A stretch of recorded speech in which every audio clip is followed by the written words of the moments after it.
Praise the lord. యేసు నామమే జయము. మన రక్షకుడు మన విమోచకుడైన యేసుక్రీస్తు పరిశుద్ధమైన నామంలో అందరికీ వందనాలు. చిన్న ప్రార్థన ద్వారా ఉదయకాల వాక్య భాగం ధ్యానించుకుందాము.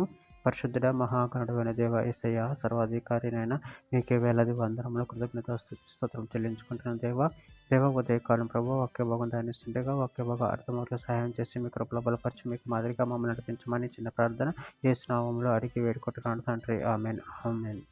యెహోషువ గ్రంథం 1వ అధ్యాయము 7వ వచనము. అయితే నువ్వు నిబ్బరము కలిగి జాగ్రత్తపడి బహుధైర్యముగా నుండి నా సేవకుడైన మోషే నీకు ఆజ్ఞాపించిన ధర్మశాస్త్రమంతటి చొప్పున చెయ్యవలెను.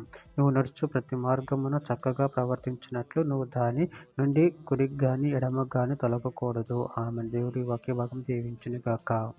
ప్రభునందు ప్రియులారా, ఇక్కడ వాక్య భాగంలో గమనించినట్లయితే, అయితే నువ్వు నిబ్బరం కలిగి జాగ్రత్తపడి బహుధైర్యముగా నుండి నా సేవకుడైన మోషే నీకు ఆజ్ఞాపించిన ధర్మశాస్త్రం అంతటి చొప్పున చేయవలెను.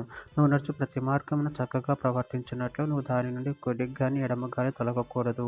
అదేవిధంగా వాక్య భాగంలో గమనించినట్లయితే ద్వితీయోపదేశకాండం 12వ అధ్యాయం 32వ వచనంలో, నేను మీకు ఆజ్ఞాపించుచున్న ప్రతి మాటను అనుసరించి చేయవలెను. దానిని నువ్వు ఏమీ కలపకూడదు, దానిలో నుండి ఏమీ తీసివేయకూడదు.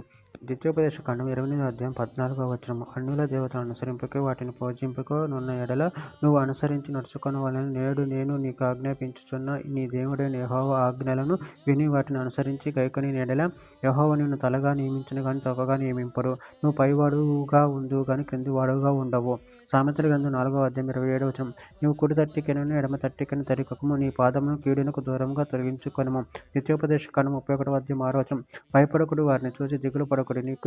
నీతో కూడా వచ్చువాడు నీ దేవుడైన యెహోవాయే. నిన్ను ఎడవడు, నిన్ను ఎడబాయడు. దినవృత్తాంతముల మొదటి గ్రంథం 28వ అధ్యాయం 7వ వచనం, మరియు నేటి దినమున చేయునట్లు అతడు ధైర్యం వహించి నా ఆజ్ఞలను నా న్యాయవిధులను అనుసరించిన ఎడల నేను అతని రాజ్యం నిత్యము స్థిరపరచుదును. కీర్తన గ్రంథం 111వ అధ్యాయం 10వ వచనం, యెహోవా యందు భయము జ్ఞానమునకు మూలము. ఆయన శాసనములను అనుసరించు వారందరూ మంచి వివేకము గలవారు. ఆయనకు నిత్యం స్తోత్రం కలుగుచున్నది.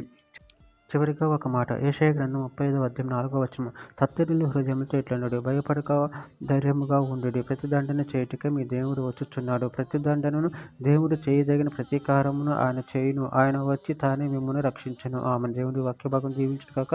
చిన్న ప్రార్థన చేసుకుందాము.